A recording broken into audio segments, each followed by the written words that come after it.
I was standing on a wooden step stool in our bedroom closet when my fingertips brushed something smooth and unfamiliar. The afternoon light came in through the window in pale bands, catching dust in the air. I had been looking for a folder with our retirement statements, the kind of practical thing you hunt for when you are 63 and trying to get your life in order. Richard liked to keep old documents high up, out of sight, as if putting them above eye level made them less urgent. I pushed aside a row of shoeboxes and an old garment bag that still smelled faintly of cedar. Behind them, wedged against the back wall of the closet, was a leather album. It was heavier than I expected, the cover soft from age and use. There was nothing written on it, no name, no date, just dark brown leather that felt expensive in a way we had stopped indulging in years ago. I remember thinking it was strange that I had never seen it before. Richard and I had lived in this house for over 30 years. I knew every squeak in the floorboards, every loose hinge. There were very few things left between us that were truly hidden. I climbed down from the stool and sat on the edge of the bed, the album resting on my lap. The bedspread was still warm from the morning sun. For a moment, I hesitated. There was a tightness in my chest, a small, instinctive warning I could not quite name. Then I opened it. The first photograph stole the air from my lungs. It was Richard, my husband. He was standing beneath an arch of white flowers, wearing a dark suit that fit him perfectly. His hair was neatly trimmed, his smile wide and unguarded, the kind of smile I had not seen directed at me in years. He looked younger somehow, lighter, like a man stepping into a future instead of retreating from one. Beside him stood a woman in a white dress.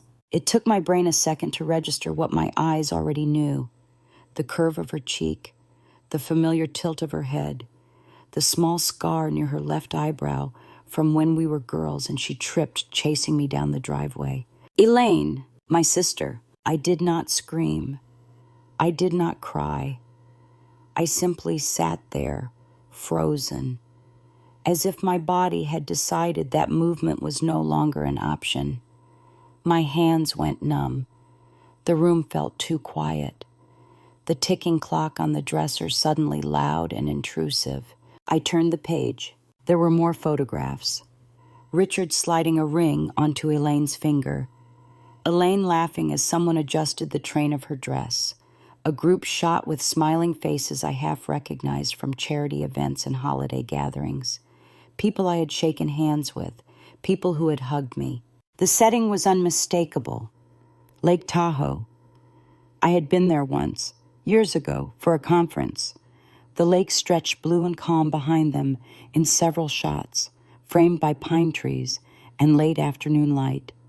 In the corner of one photograph was a small printed date, 2022. I swallowed hard. That had been the spring I went to Ohio to help our daughter after her surgery. Richard had said he had work obligations, meetings that could not be moved. He had sounded annoyed when I suggested he come with me. I kept turning pages, my movements slow and deliberate, like someone afraid the slightest rush might shatter something fragile. There was a reception, toasts, a cake with simple white icing and fresh flowers. Elaine and Richard feeding each other a bite, their faces close, their expressions intimate and unself-conscious. This was not a mistake. This was not a drunken weekend or a misunderstanding. This was planned. This was celebrated. I reached the back of the album and found a clear sleeve holding a folded document. My fingers shook as I pulled it out. A marriage certificate, their names printed in neat black letters. Richard Lawson and Elaine Parker, a location in Nevada, a date that burned itself into my memory. My first thought was absurd and immediate. How long had they been laughing at me? My second thought came just as quickly, colder and more precise. How many people knew? I sat there for a long time. The album open in my lap, the weight of it pressing down like something alive. Images from my life replayed themselves without warning. Elaine sitting at my kitchen table years ago, crying about a failed relationship. Elaine holding my hand at our mother's funeral. Elaine staying in our guest room for weeks when she said she needed a fresh start. I thought of all the holidays, the family dinners, the casual touches on Richard's arm that I had dismissed as sisterly affection. I thought of how often he had defended her, how quickly he had taken her side in small disagreements. A sound from outside snapped me back into the room. Tires on gravel. The unmistakable crunch of Richard's car pulling into the driveway. My heart began to pound so hard I could feel it in my throat. I moved on instinct.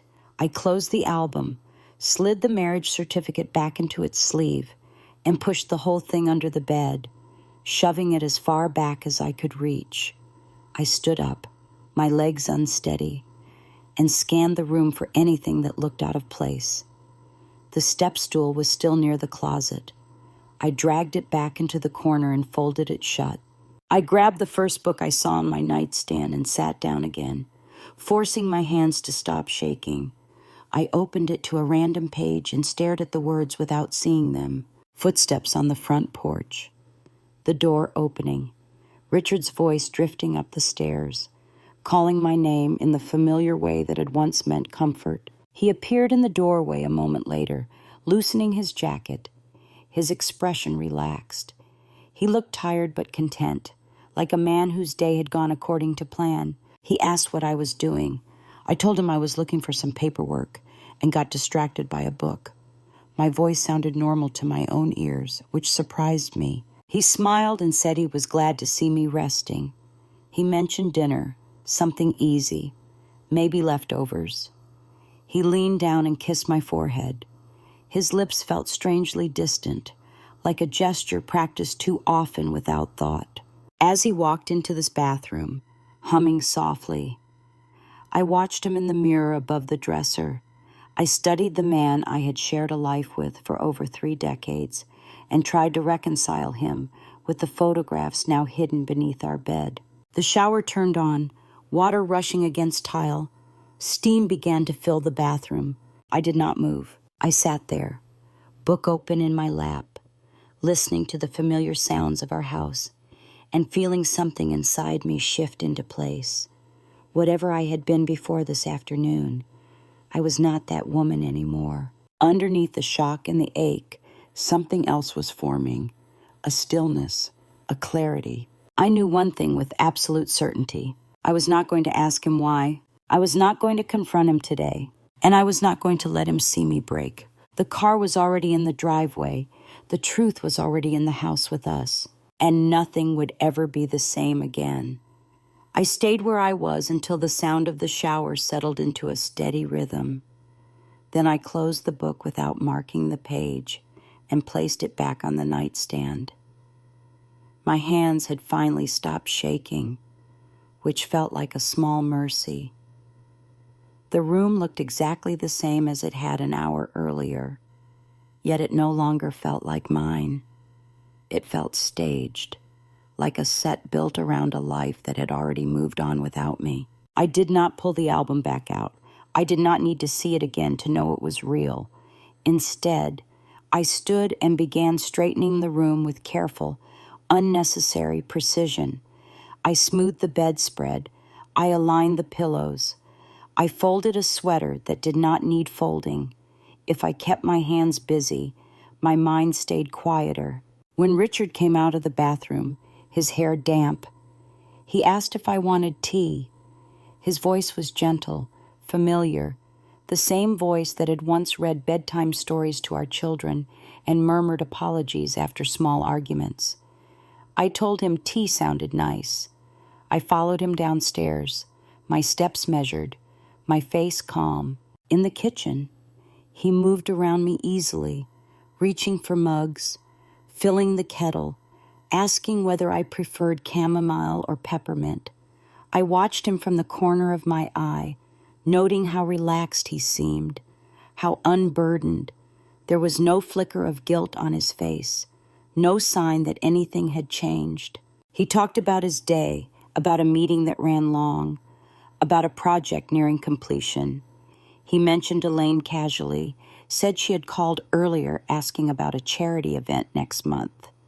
He wondered aloud whether we should attend together. I felt something tighten in my chest, but my expression did not change. I said it sounded fine.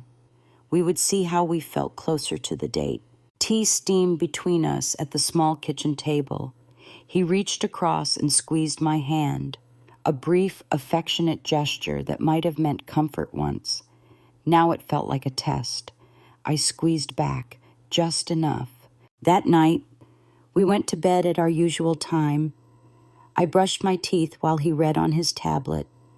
I changed into my pajamas and slid beneath the covers, careful not to rush. When he turned off the light, the room went dark except for the glow of the clock on the dresser. He rolled toward me and draped an arm across my waist. I lay still, staring at the ceiling, counting my breaths. His body was warm, familiar in ways that should have reassured me. Instead, every point of contact felt foreign, as if I were sharing the bed with a man I had only just met. He fell asleep quickly. His breathing deepened, steady and even. I did not sleep at all. My mind moved in slow, deliberate circles, returning again and again to the same questions. Not why. I knew better than to start there. Why was a bottomless well that would never give me anything back? Instead, I asked myself when. How long had this been going on? I thought back over the years, replaying conversations, trips, moments that had seemed insignificant at the time. There had been the conference in San Diego. He insisted he attend alone. The weekend Elaine stayed with us longer than planned, claiming her apartment needed repairs. The Christmas when Richard spent an unusual amount of time outside on the phone. I remembered how he had grown increasingly careful with his calendar, how vague his answers had become when I asked about his schedule. I remembered how he had once snapped at me for touching his briefcase, then apologized quickly, too quickly. At some point near dawn, I accepted that sleep was not coming. I eased myself out of bed, careful not to wake him, and went downstairs. The house was silent, the air cool against my skin. I made coffee and stood at the kitchen window, watching the sky lighten slowly over the backyard. As the caffeine warmed me, the fog in my head began to lift. In its place came something steadier. I had spent years working in human resources, reading between the lines of resumes and performance reviews, spotting patterns others missed. I knew how people hid things. I knew how stories were constructed. I also knew myself. I knew that if I confronted Richard now, without understanding the full scope of what he had done, I would lose whatever advantage I still had. Shock made people sloppy. Preparation made them dangerous. By the time he came downstairs, dressed for work, I had decided what I would not do. I would not cry in front of him. I would not ask questions he could deflect or lie his way out of. I would not tip my hand before I understood the game I had been pulled into. He commented on the early hour, joked that retirement had not yet turned me into a late sleeper. I smiled and handed him a mug of coffee. He asked if everything was all right.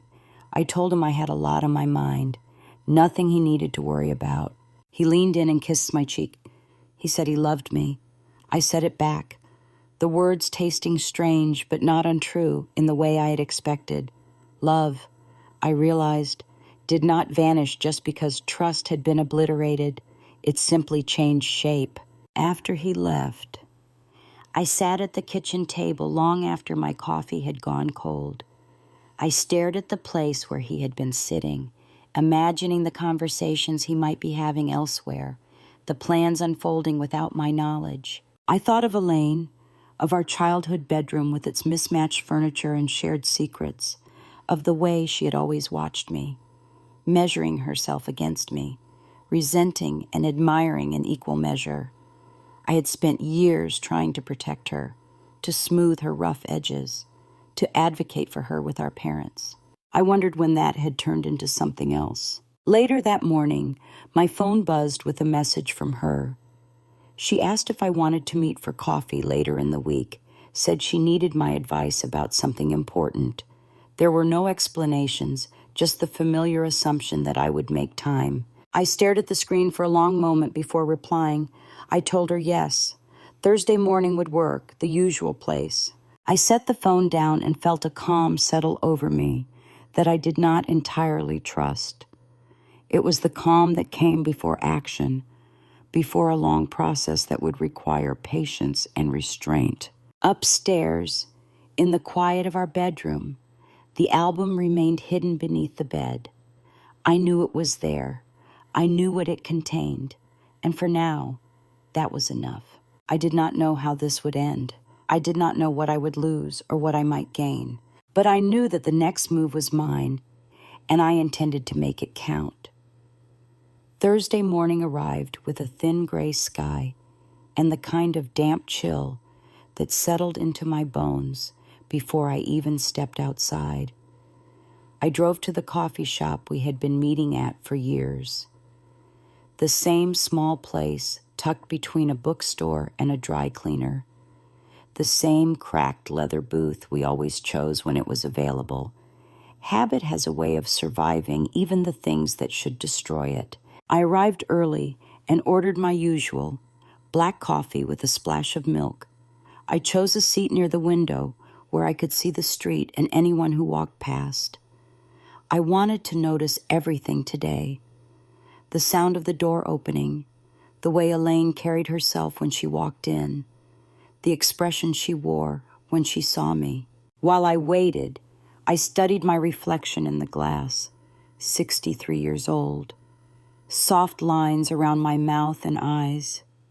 Hair I had stopped coloring 2 years ago because I was tired of pretending time was not doing its job.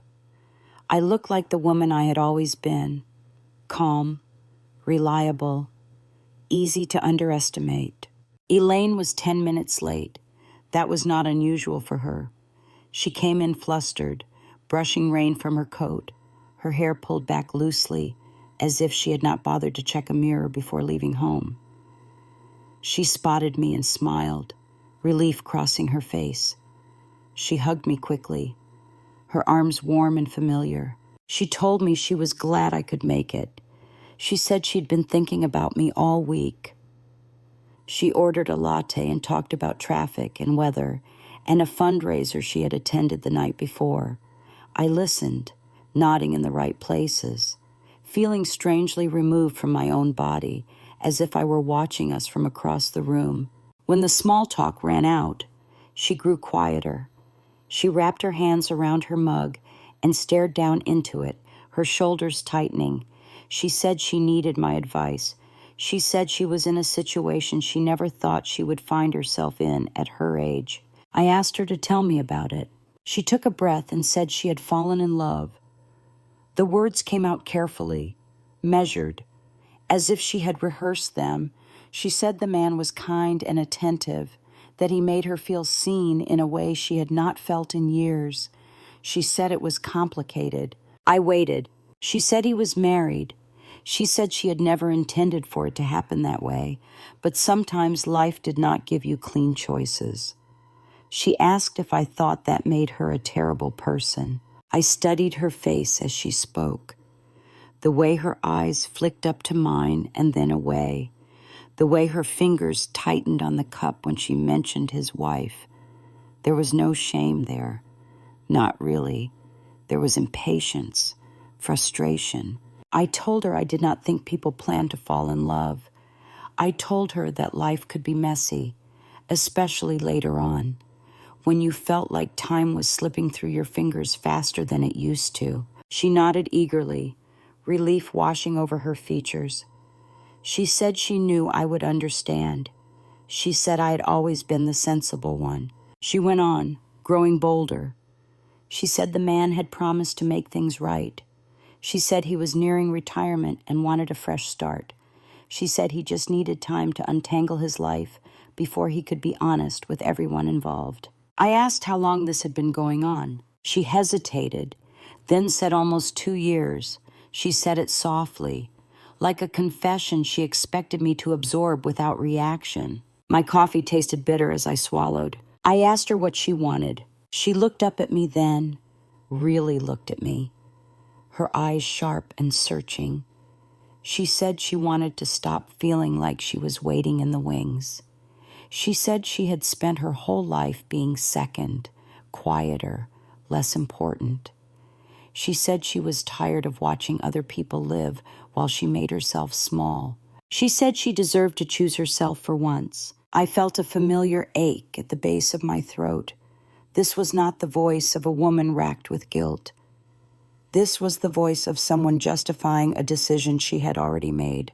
I asked her what his plan was. She said he had promised to resolve everything before he officially retired. She said he was being careful, that he had responsibilities and obligations, but that he was serious about her. She said he had already started putting things in order. Putting things in order. I asked her if his wife knew. Elaine shook her head quickly. She said no. Of course not. She said it would destroy her. She said she was not heartless. I nodded slowly, as if considering her words. She reached across the table and touched my hand, her fingers warm against my skin. She said she hated lying to me. She said that was the hardest part. She said she hoped I would forgive her one day. I looked down at our hands together. Sisters, flesh and blood. Decades of shared history reduced to this moment, this touch. I told her I appreciated her honesty. I told her that if the man truly intended to leave his wife, he needed to do so cleanly and with integrity. I told her that waiting indefinitely would only hurt her in the end. She sighed and said she knew. She said she just needed reassurance that she was not being foolish. I told her she deserved clarity, not promises. I told her that love should not require secrecy forever. She smiled at me then, a small, grateful smile. She said that was exactly what she needed to hear. She said she was lucky to have me. We talked a little longer after that, but the weight of the conversation lingered between us. When we finally stood to leave, she hugged me again, tighter this time. She told me she loved me. I watched her walk away, her coat swinging lightly at her sides, her steps purposeful. She did not look like someone burdened by a terrible secret. She looked like someone counting down to something she believed she had already earned. I sat back down after she left, my hands folded on the table. Around me, the coffee shop hummed with ordinary life. A young couple argued quietly near the counter. A woman my age laughed with a friend in the corner. The world went on, oblivious. What Elaine had not said mattered as much as what she had. She had not expressed remorse. She had not questioned her own actions. She had framed herself as a woman finally taking what she deserved. And she had spoken about Richard's plans with an ease that suggested she believed herself to be part of his future, not an unfortunate complication. As I walked back to my car, I felt the pieces begin to settle into place. This was not a reckless affair, fueled by loneliness. This was a long game, a calculated one. At home, I went upstairs and pulled the album out from beneath the bed. I sat on the floor and flipped through it again, slower this time. I noticed details I had missed before, the quality of the venue, the familiarity of some of the guests, the confidence in Elaine's posture. This was not a woman afraid of being discovered. I closed the album and slid it back into its hiding place. Then I opened my laptop and began reviewing our financial records, not yet knowing exactly what I was looking for, only that the truth would leave a trail. Elaine had come to me for absolution. Richard believed himself untouchable. Neither of them understood what they had just given me. I spent the rest of that afternoon at the dining room table with my laptop open and a legal pad beside it. The house quiet in a way that made every small sound feel louder than it should have been. outside. The wind moved through the trees in the backyard, branches tapping softly against the fence. Inside. I began pulling up financial statements I had not looked at closely in years. For most of our marriage, Richard handled the long-term planning. He liked to say numbers made sense to him in a way people did not. I trusted that. I had trusted him with everything else. Now I scanned our joint accounts, our retirement summaries, the investment reports that arrived once a year and usually went straight into a file drawer without much thought. At first, nothing seemed wrong. Balances were healthy, contributions steady. Then I noticed something small that did not quite fit. A beneficiary designation on one account had changed. The name was not mine. I stared at the screen, my heart beginning to thud a little harder. I refreshed the page. Convinced I had misread it, I had not. The beneficiary was Elaine. I felt a rush of heat in my face, followed by a cold clarity that surprised me. This was not carelessness. This was intention. I pulled up another account, then another. Some were still listed jointly. Others had been altered quietly, subtly, the kind of changes most people would never notice unless they were looking for them. I opened statements from previous years and compared them line by line. The pattern began to emerge. The changes started in 2021. That was the year Richard had talked about simplifying things. The year he said he wanted to make sure everything was in order before retirement. The year Elaine had begun spending more time with us, lingering after dinners, inserting herself into conversations about the future. My hands were steady as I wrote dates and account numbers on the legal pad. This was not panic. This was inventory. The more I looked, the more gaps I found. A small investment account that no longer appeared on our annual summary. A property fund I remembered discussing years ago that now seemed to exist only in past documents. I searched through emails, old folders, anything that might explain the discrepancies. Nothing did. I closed the laptop and sat back, pressing my fingers to my temples. I was not imagining this. The numbers told a story as clearly as any photograph. I thought about calling Richard then, about demanding answers while the evidence was fresh in my mind. The urge was strong, sharp, almost physical, but I forced myself to breathe through it. Confrontation would give him a chance to adjust his story, to hide what I had not yet found. I needed context. I needed someone who understood the terrain better than I did. That evening, after Richard had gone out to a meeting he said might run late, I picked up my phone and called Thomas Reed. We had known each other for years. He had handled a few estate matters for friends of ours, the kind of lawyer you kept around just in case. Practical, discreet. He answered on the third ring. I asked if he had time for a question. I told him it was about a hypothetical situation involving retirement accounts and beneficiary changes. I said I wanted to understand what was normal and what was not. He listened carefully as I explained, never interrupting, his silence thoughtful rather than distracted. When I finished, he sighed softly. He said what I was describing was not uncommon in contentious divorces. He said people sometimes moved assets quietly, changed designations, tried to position themselves advantageously before the other party knew what was happening. He said it was especially concerning when one spouse was nearing retirement age.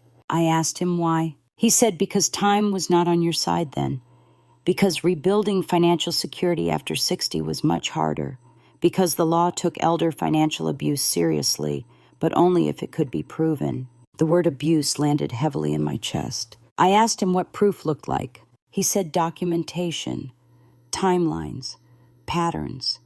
He said it mattered whether the changes were made transparently or hidden. He said it mattered who benefited. I thanked him and told him I would be in touch. I did not tell him everything. Not yet. After we hung up, I sat in the darkened living room, the only light coming from the street lamp outside. I thought about the way Elaine had spoken at the coffee shop, about deserving clarity and a future. I thought about the ease with which she had discussed Richard putting things in order. This was not just about love. This was about security, about positioning. When Richard came home later that night, he was in a good mood. He talked about his meeting, about plans for the next quarter, about how close he was to finally stepping back.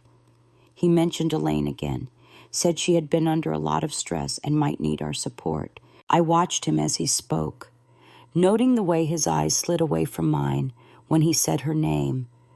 I wondered if he assumed I would never look closely enough to see what he had done. In bed, I turned onto my side and faced the window. Sleep came in short, shallow bursts, interrupted by images of spreadsheets and signatures, by the realization that the betrayal I had uncovered was deeper than I had imagined. The next morning, after Richard left for work, I went through the filing cabinets in his study.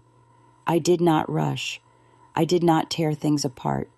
I moved methodically, replacing folders exactly as I found them. There were documents missing, gaps where something should have been, enough to confirm what I already knew. By the time I finished, my initial shock had hardened into resolve. This was not something I could ignore or explain away. If I did nothing, I would wake up one day to find that the life I had built had been dismantled piece by piece, while I stood politely to the side. I sat at his desk and looked at the framed photographs. Our wedding, our children when they were small, a family vacation by the ocean.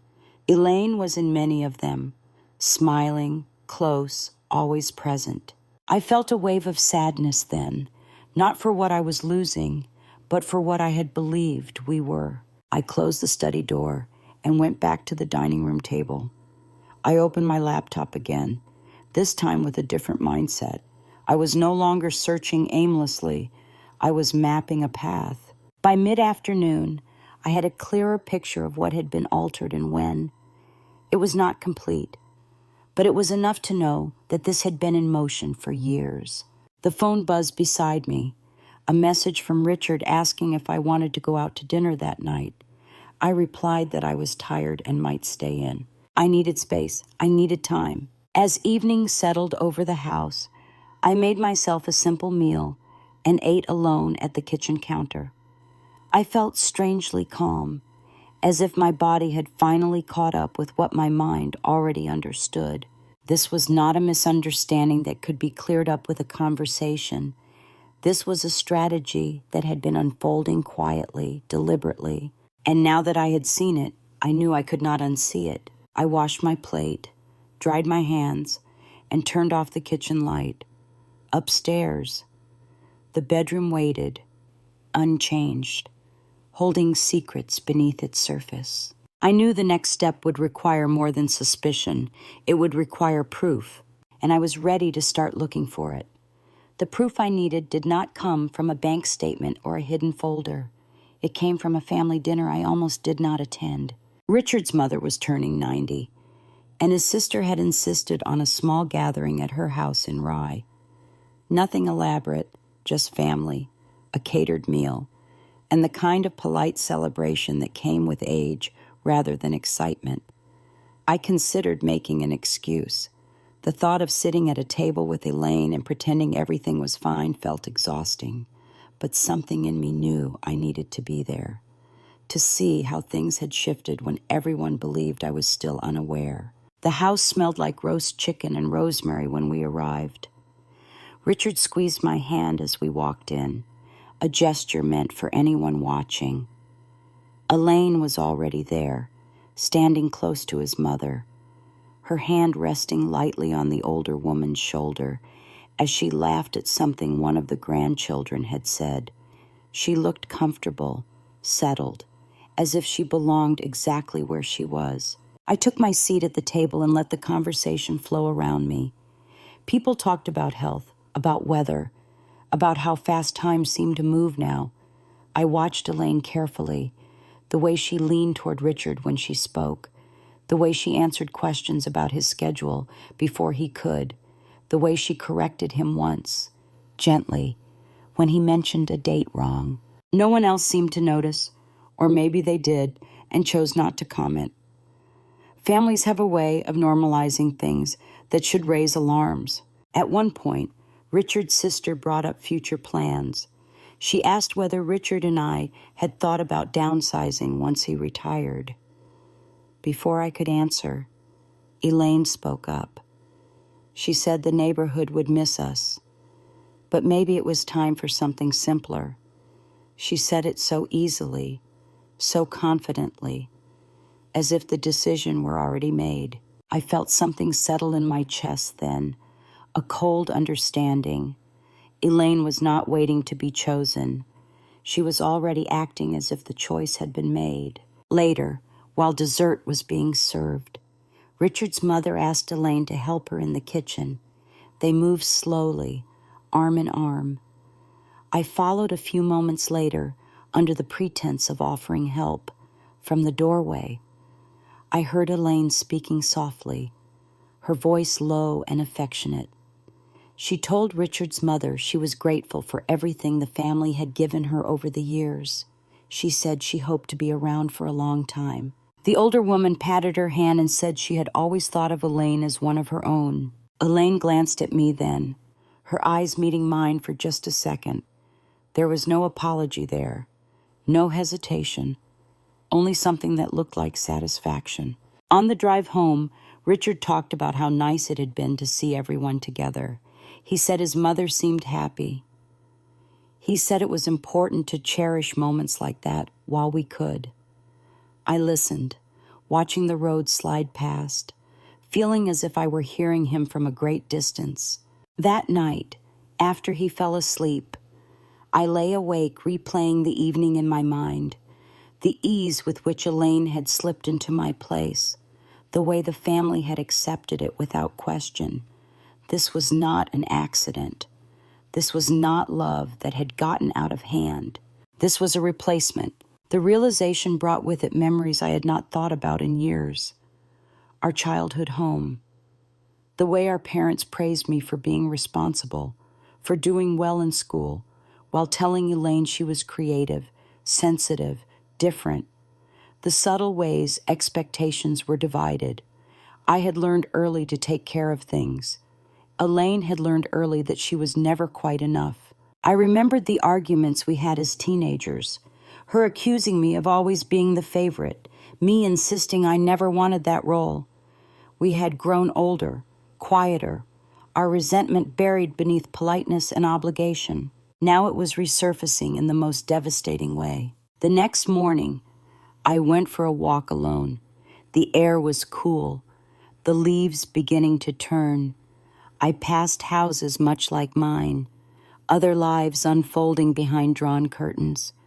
I thought about how easily people assumed stability simply because time had passed. When I returned home, I found Richard in his study, sorting through papers. He looked up and smiled, asked if I had slept well. I told him I had. He mentioned Elaine again, said she had offered to help coordinate a few things for his retirement party at work.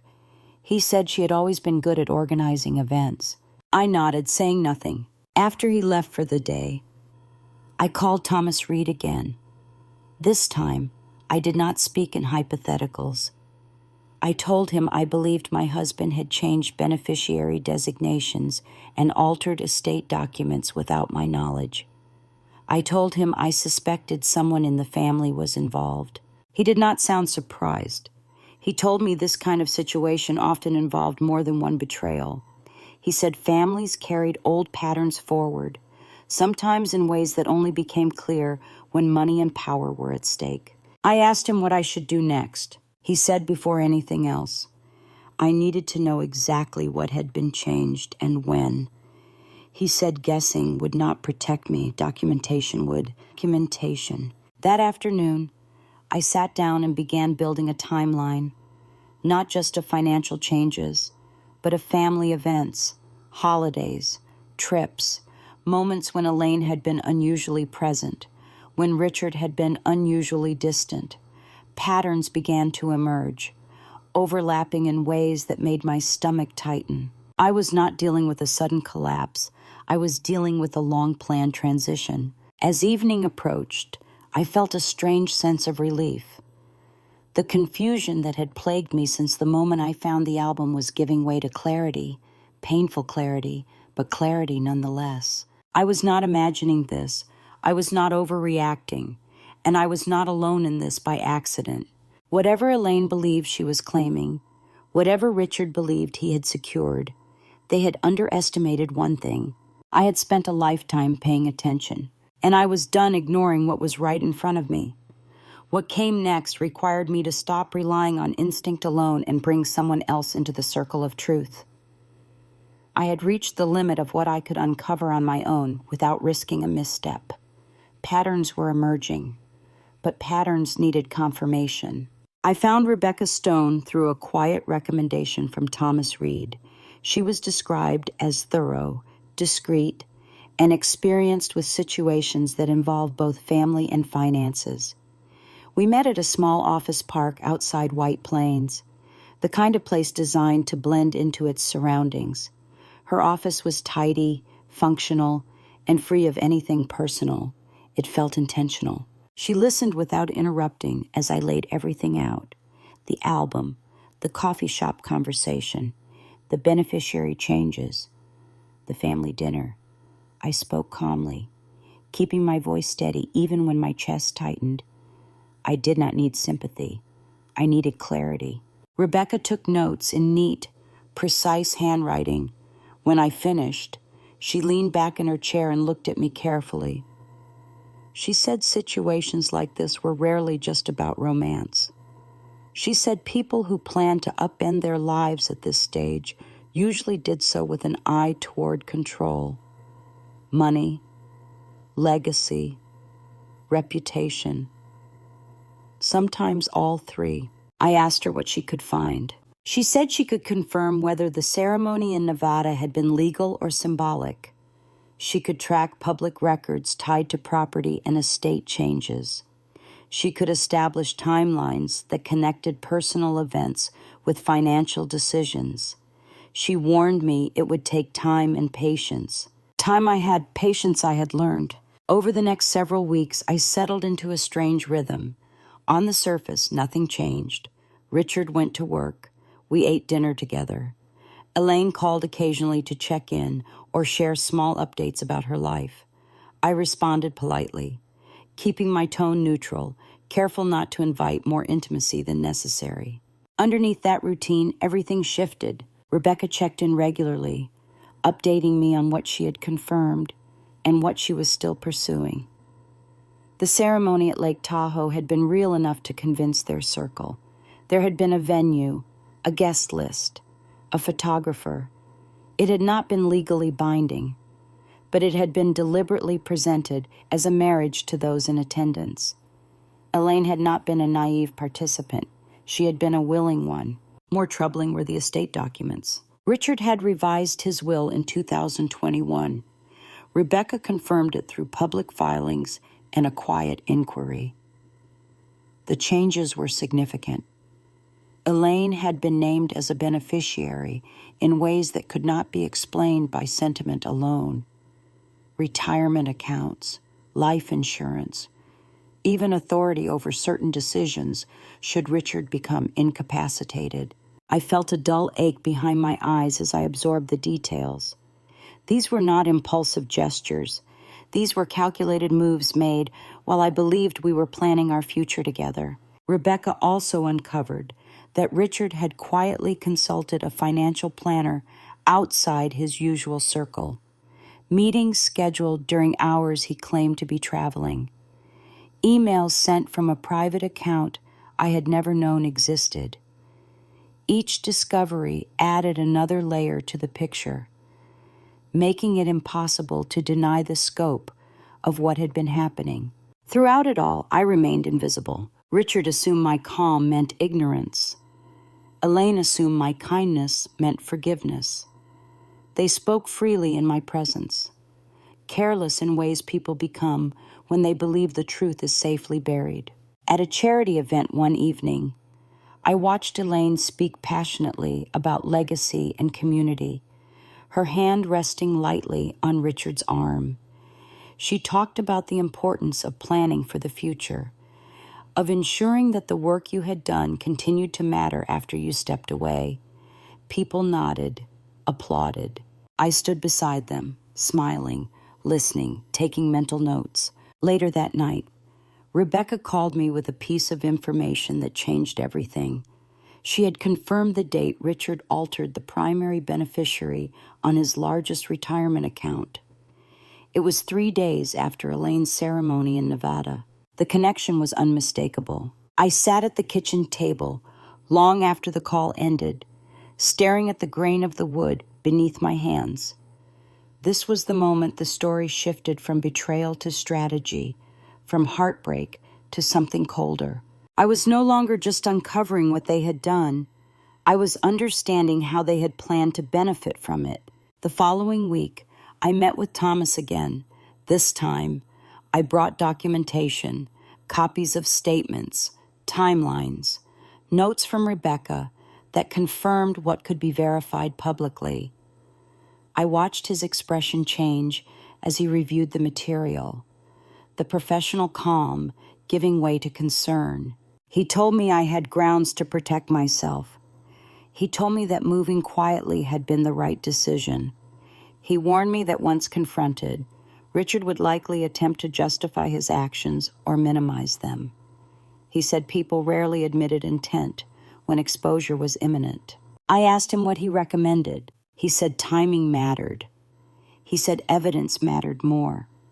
He said the most effective way to respond was not to react emotionally, but to allow those involved to reveal their own motives through their behavior. He also said something else that stayed with me.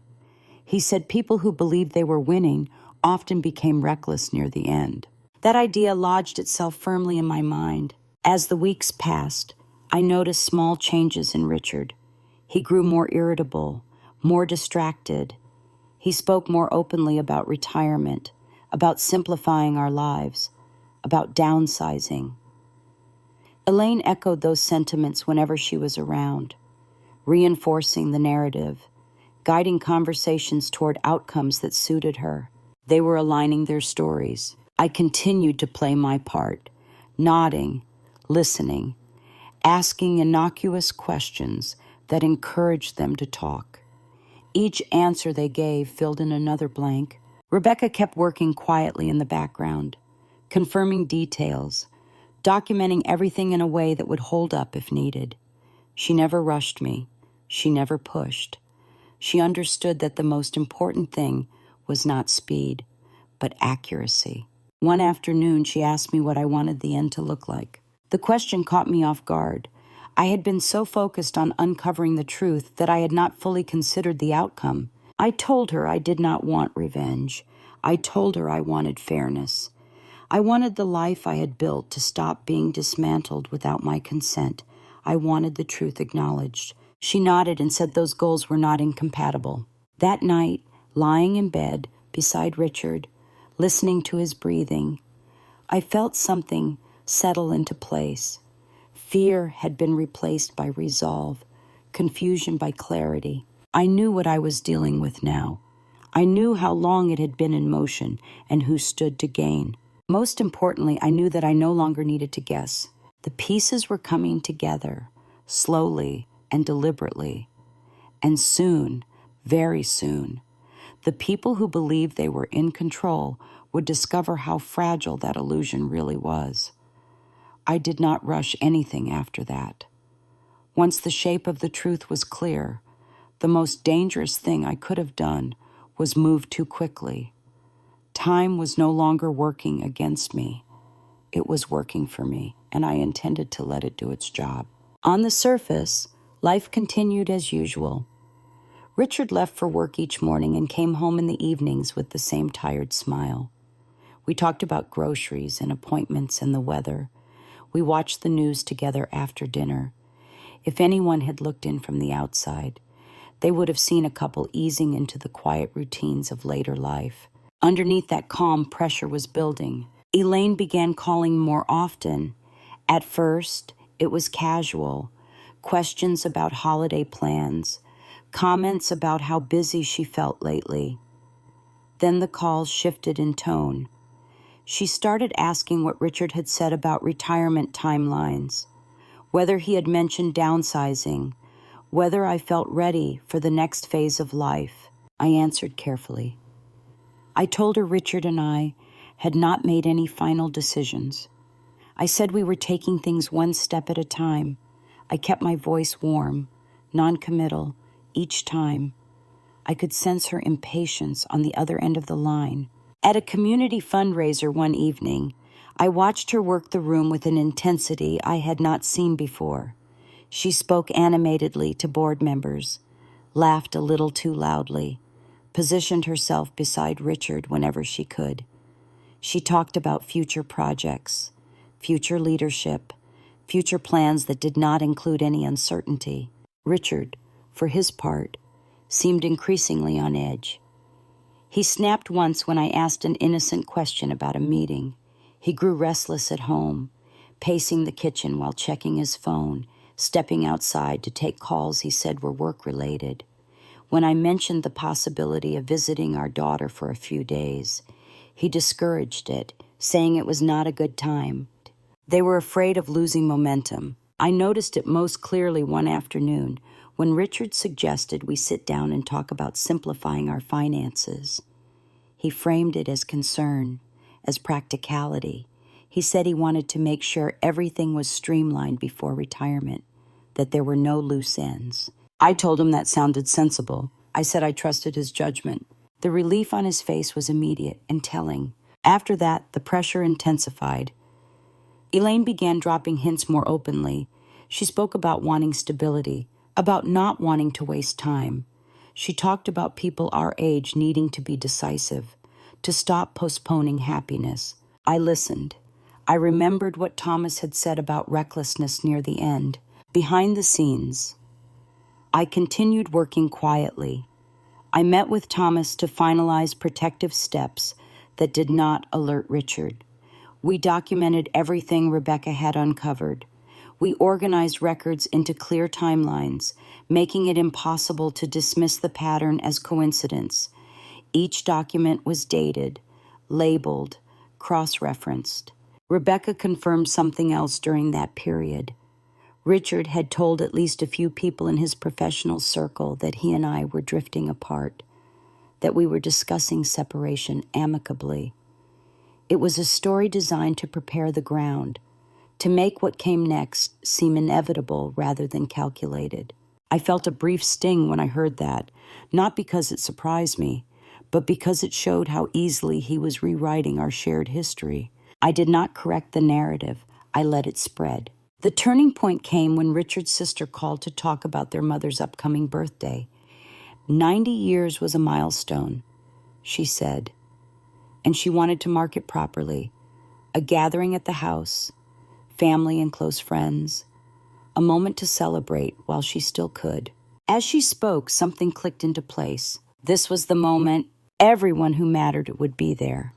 The family, the people whose opinions carried weight. The setting was intimate enough to prevent easy escape, yet public enough to prevent denial. It was the kind of occasion where truth could not be brushed aside without consequence. I told her it sounded lovely. I said I would help with whatever was needed.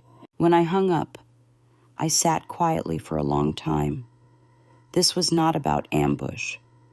It was about alignment. The facts were ready. The patterns were clear. The audience would be unavoidable. Over the next few weeks, I paid close attention to how Richard and Elaine behaved as the date approached. Their coordination became more obvious. They spoke in shorthand around me, assuming I would not catch the significance. They grew bolder, more careless. At one point, Elaine remarked that it would be nice for everyone to see how supportive the family could be when people were honest about their needs. She said it while looking directly at Richard. He did not meet my eyes. I smiled and changed the subject. In private moments, doubt crept in, not about what I knew, but about what this would cost. 30+ years of marriage, a lifetime of shared memories, the comfort of familiarity. I mourned those things quietly, allowing myself to feel the loss without letting it weaken my resolve. I reminded myself why I was doing this, not to punish, not to humiliate, but to stop being erased from my own life. Rebecca called me the week before the party. She told me everything we had gathered was solid. Dates matched, records aligned, nothing depended on speculation.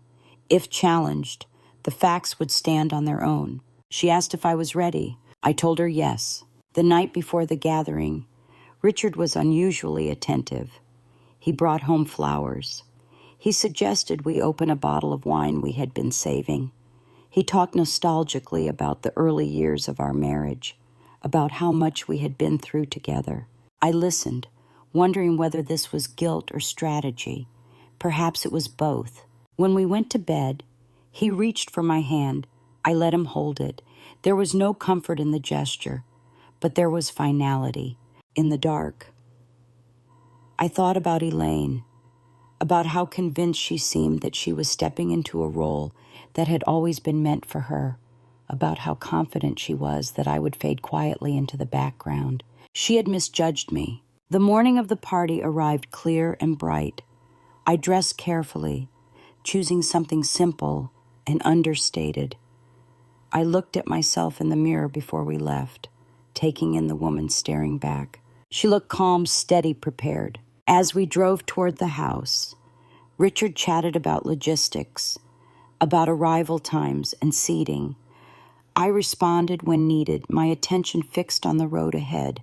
Everything was in place now, the timing, the setting, the truth.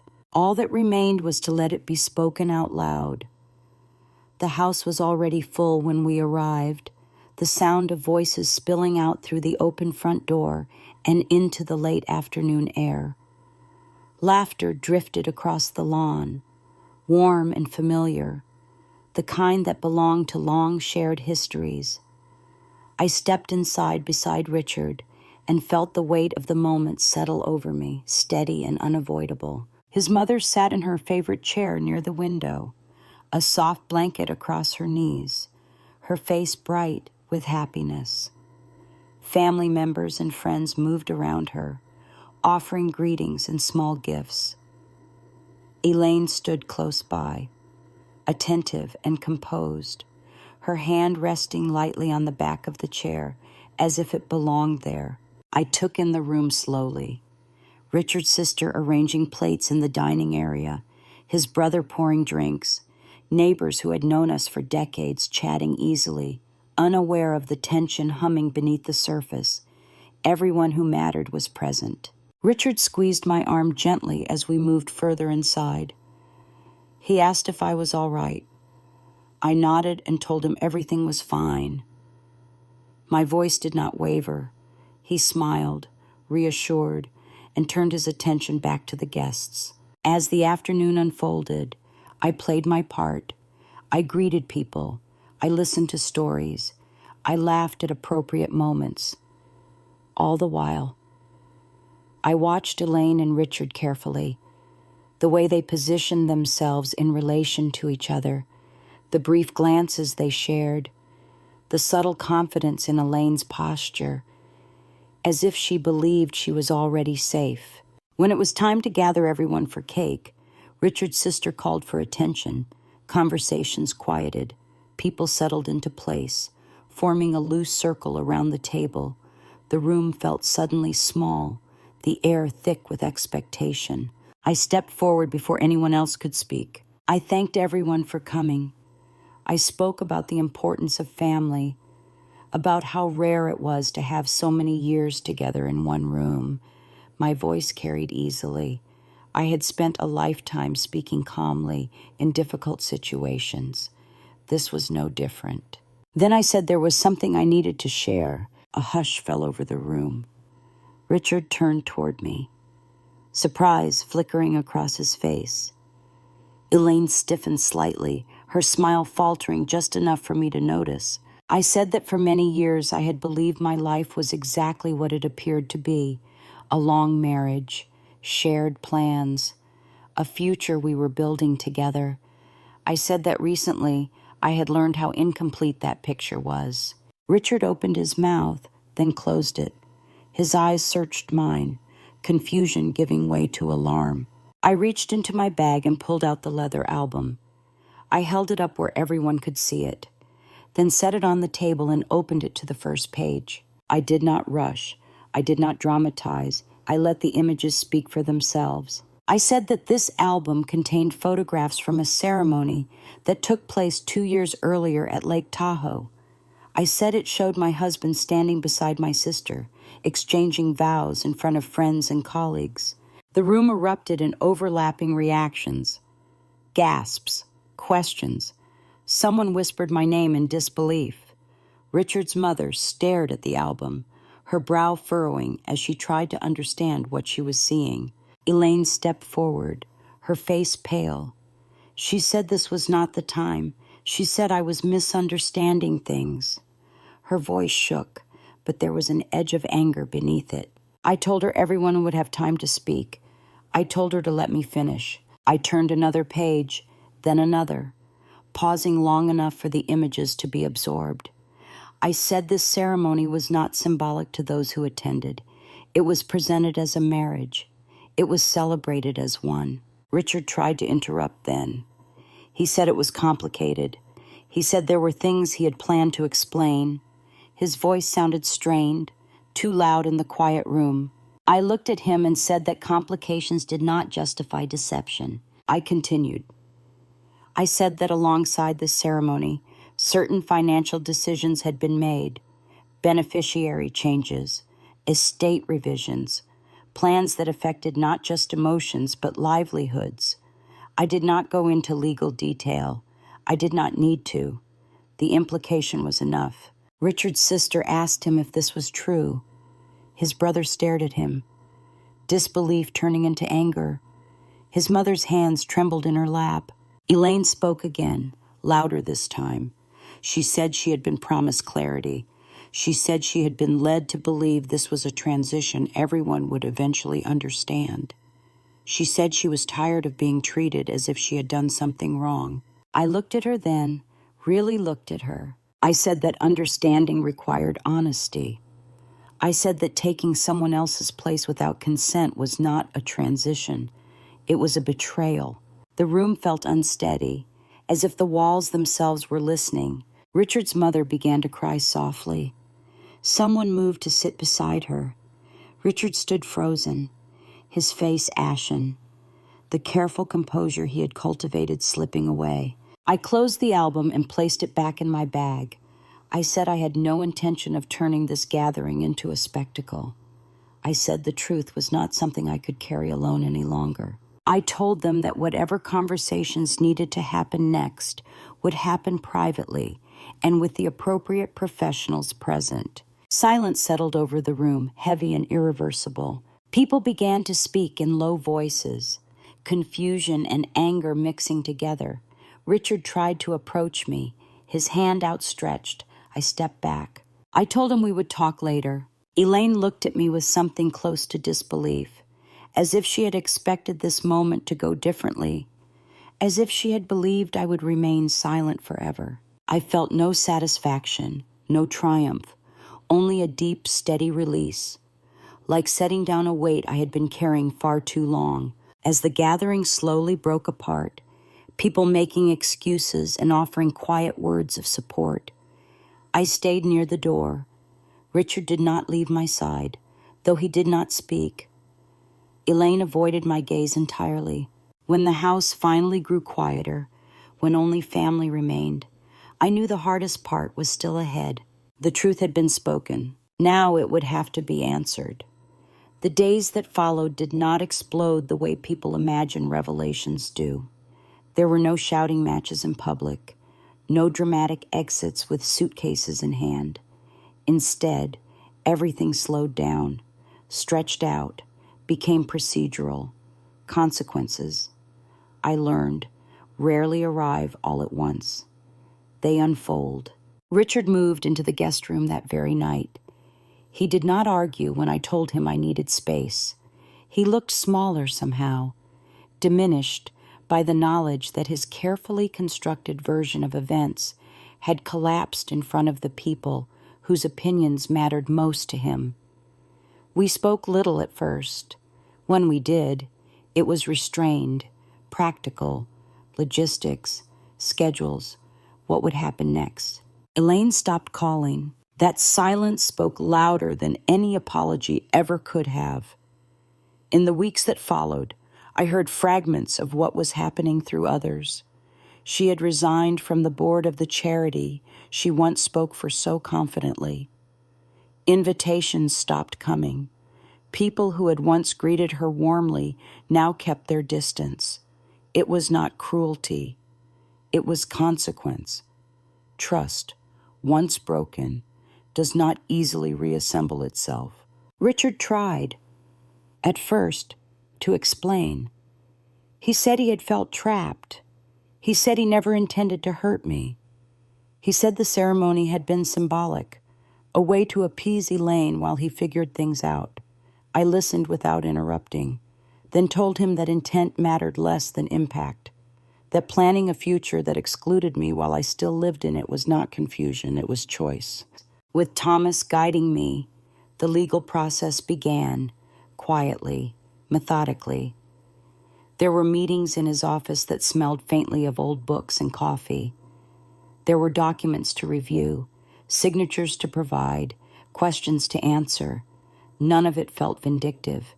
It felt necessary. Richard's finances were examined carefully. The altered beneficiary designations were reversed. The revised will was challenged. The accounts he had tried to reposition were brought back into the light. The strategy he had relied on began to unravel, not because of anger, but because facts have a way of standing firm when emotions cannot. He was stunned by how quickly the illusion of control evaporated. I could see it in the way he sat across from me during mediated conversations, his shoulders slumped, his voice cautious. The confidence that had once defined him was gone, replaced by something closer to fear. I did not feel satisfaction in that. I felt relief. Elaine reached out once, several months later. The message was brief. She said she never meant for things to go this far. She said she believed she was choosing happiness. She said she felt abandoned. I read the message twice and did not respond. Some conversations arrived too late to matter. The divorce took time, but it was not contentious in the way people expect.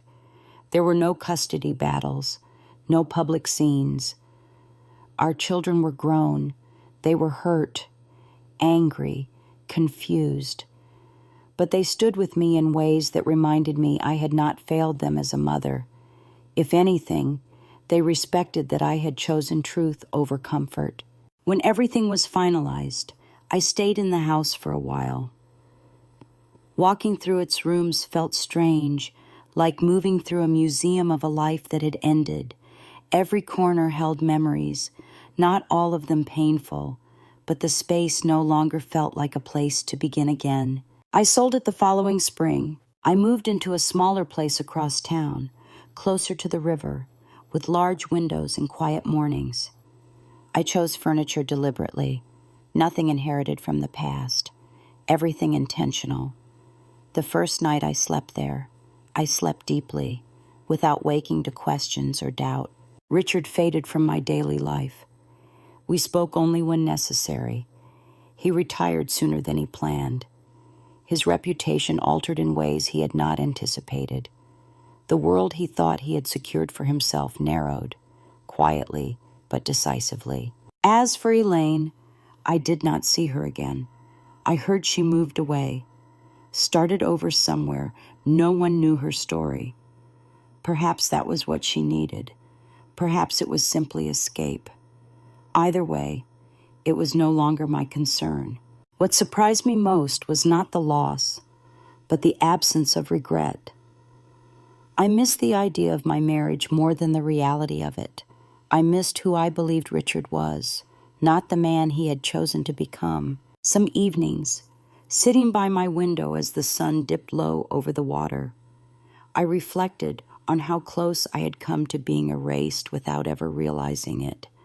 How easily I could have trusted my way into financial and emotional ruin. I was grateful I had paid attention. The story was not over yet. Healing never ends cleanly, but the hardest part had passed. I had reclaimed my place in my own life, and for the first time in a long while, that felt like enough. It took longer than I expected for the quiet to feel real. At first, the stillness of my new life felt temporary, like something that might shatter if I moved too quickly or trusted it too much. I woke each morning half expecting to feel the familiar knot of tension in my chest, the instinctive need to brace myself for another disappointment. But day after day, that feeling softened. My new home sat a few blocks from the river, in a neighborhood where people walked their dogs at the same hour every morning and waved, even if they did not know your name. The windows faced east, and sunlight filled the kitchen before I finished my first cup of coffee. I learned the rhythms of the place slowly, which floorboards creaked, which neighbors liked to talk, which days the world felt heavy, and which days felt light. I was no longer living inside someone else's plans. Friends checked in more often than I expected. Some apologized for not noticing sooner. Others admitted they had sensed something was wrong, but did not know how to ask. I told them the truth, that most of the time, people see what they are comfortable seeing. That silence often looks like peace from the outside. My children visited when they could. We talked openly about what had happened, about the confusion and anger they carried, about the way betrayal ripples outward, even when it is not directed at you. Those conversations were not easy, but they were honest. And honesty, I was learning, was far more healing than reassurance. Richard sent one letter a few months after everything was finalized. I recognized his handwriting immediately. I did not open it right away. It sat on the counter for several days. A quiet reminder of a life I had already stepped out of. When I finally read it, it contained what I expected. Explanations. Regret shaped to protect his self-image. Not once did he acknowledge the full weight of what he had done. I did not reply. Letting go does not always require confrontation. Sometimes it requires restraint. As the seasons changed, so did my sense of self. I joined a book club at the local library. I volunteered one afternoon a week at a community center, helping women my age navigate retirement paperwork and benefits. The irony was not lost on me. I listened to their stories, the small fears and frustrations they carried, and I recognized parts of myself in their voices. More than once, a woman leaned across the table and whispered that she suspected something was wrong in her marriage, that she felt invisible, that she worried she was being foolish for wanting proof instead of peace. I never told them what to do.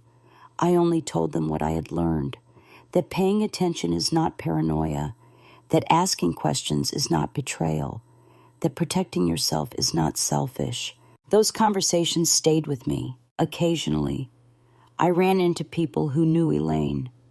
They spoke carefully, as if unsure which version of the story I believed. I did not correct them. I had no interest in managing narratives anymore. The truth did not need my defense. It existed on its own. On quiet evenings, I sometimes thought about my sister, about the child she once was, about the woman she chose to become. I wondered if she ever understood what she had truly taken from me, or if she believed she had simply claimed something she deserved. I realized that answer no longer mattered. What mattered was the life I was building now. One grounded in clarity rather than compromise. One where my presence was not optional or assumed, but intentional. I did not see myself as a victim. I had been deceived. Yes, betrayed, undeniably, but I had also acted. I had chosen to see what was in front of me, even when it hurt. I had chosen not to disappear quietly to make others comfortable. That choice changed everything. There are moments, even now, when grief surfaces unexpectedly, a song on the radio, a photograph tucked into an old book, the echo of a shared joke. Those moments do not undo the progress I have made. They simply remind me that love and loss can exist in the same space without canceling each other out. If I could speak to the woman I was when I stood in that closet and found the album, I would not tell her to be strong. I would not tell her everything would be fine. I would tell her this: pay attention. Trust the quiet voice that tells you something is wrong. Do not mistake endurance for virtue. And do not underestimate what you are capable of when you finally choose yourself. Life did not end when the truth came out, it opened. If this story resonates with you, if you have ever felt overlooked or erased in your own life, I hope you stay and listen to others like it. Share your thoughts, share your experiences. You are not alone, and your story deserves to be heard too.